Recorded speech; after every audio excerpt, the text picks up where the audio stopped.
Saka mwagara mese wakangoti gara yenyu. Saka imi munogara mese andi. Pane mwenye yatakataura nemi mubaba. Makazoita ere zvakati muita. Ndiri kutsvaga. Takati imimi hama dzenyu ngadzizive mukadzi wenyu. Imimi ngamuzivikanwe kupi kuhama dzemukadzi. Ndimi yaiti munobva kwamuri hoke kwamutoko. Ndiri mune mumwe hama yenyu maiti muzukuru takafonera mana. Ndimi ke? Saka endai morore. Hamusati maroora endai morore. Yozigara yenyu gara yes asi endai morore. Mahara. Ndizve. Muhepi kuti mazoona pfungwa dzakanaka kuti mukadzi wedu. Kana paine mumwe vanga kumunyengedzawo kuti chiuya kunondirirai. Mazoona chiedza. Dzokai kune chi mukadzi wenyu, garai nemukadzi wenyu, asi endai morore. Nyaya yekupuma anatezvara muri kuti udii nayo? Anatezvara ndiwo akataura kuti ngaauye.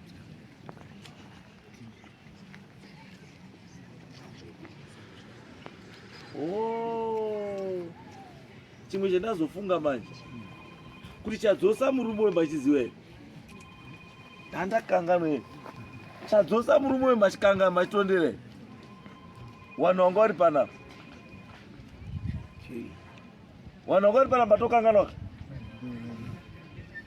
Pane musikana after taita nyaya iyi panapa. Pane musikana akafona kuCanada. Akati ndida kuchengeta chii mai awo wari kudzingwa nemurume nechiya. Matondera wepafoni akafona kuCanada ichi I want to look after mai awo. Zvawandiitira zvawaitirwa zvandirwadza.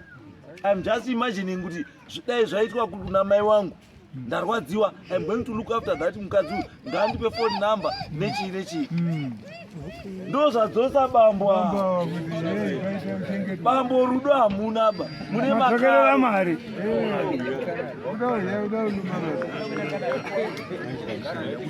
Mabatazo. Makutotaimira kuda kuenda Canada. No. Foni yakafoniwa andisi. Wakomana muna urekodha here nyaya. Tsagai audio yemusikana. Musikana patakapedza nyaya iyi taona flight yamai yavo. Musikana wekuCanada akafona pano akati ndinoda kuchengeta chii mai awo, ndipei chii phone number dzavo nezvavanoda nechii zvese tizosangane nekuti nditange kuti wadii kuti wachengeta. Saka bambo wabva panapa awa kobva watoona kuti mai wapinda muvhu. Ndobva wazvifosa kuda zvawasiri kuda. Because ukawana kushinga kwakaminako bambo musuya kwekuti mukadzi une ngaende musha kwake une ngozi nekusofteka kwamaita nhasi kabuya muri soft kudai ende chatonishamisa nhasi kuti fese yenyu yakatsvukira sei. Matopiwa nguva yekugeza nemuro matopiwa nguva nekudya nemukadzi iri kunangisika zvese wamairamba musuya pala haina kuita kaupinya pinya. Aiwa aiwa andikuti ndizvo hangu ba nyaya yekuCanada kana yakazosara ichifoniwa ini handabuda kana nekutoziva ila tomofonwa mabuda ba Makataurirwa aiwa handina kutaura yakafonwa muri pano. Muri pano. Ene kubva irakire bambo mune mfuko. Mune mfuko. Mapinda. Asi muri right nokuti makakurumidza kuzora pfungwa dzi. Saka namba dziya makazomba ere kuti mapiwa namba dzamaya. Muhamatu pamusikana waya wabva watobatana. Atotange kutumirwa zvada kutumirwa. Ndo zvinoita kudare kunobamba. Ukauya ukataura chokwadi ukataura mamiriro ako chaiwo. Waripo panapa vanhu vanokwanisa kutokubatsira. Zvinhu zvako zvikatofamba zvakanaka. Handizvo? Saka chibatsirika ibambo.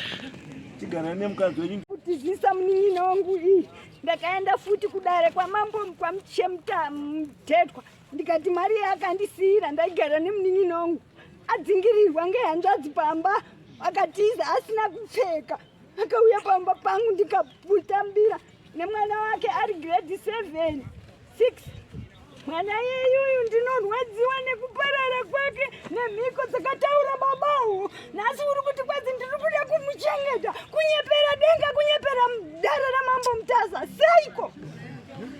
Seiko? Hama dzangu ndinorwadza, ndiri kukumbirawo hama dzangu mumbondionerawo pikicha yemwana wangu uyu. Nin'ina uyu mbonitarisai, wakamutora ari kubasa. Wanotarisa ipai dare rigona mwana uyu.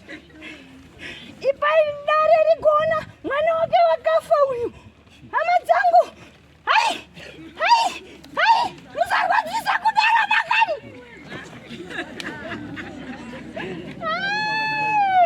Ndarwadziwa mazuva manga ndiko ndichiuya mudare rino pasina chendiri kuwana. Ndafa nenzara 4 days kutsika mudare rino, handinorondipa mari ma, ndiri nherere inosviraramira imi. Alright, mbuya zvapera. Alright, it's okay. Alright, it's okay, zvapera. Mari yake iyi ndiri kukumbirawo. Ndiri kukumbira. Ambuya, endai mochengete mariyo, machengetere mama kangu. Ndimondibatsira mari yakapera iri. Chengetere mama kangu ita. Hanzvadzi iyoyo yakadzipana nawana sekuru, wana mbuya, wana mai waifana kutambira mari.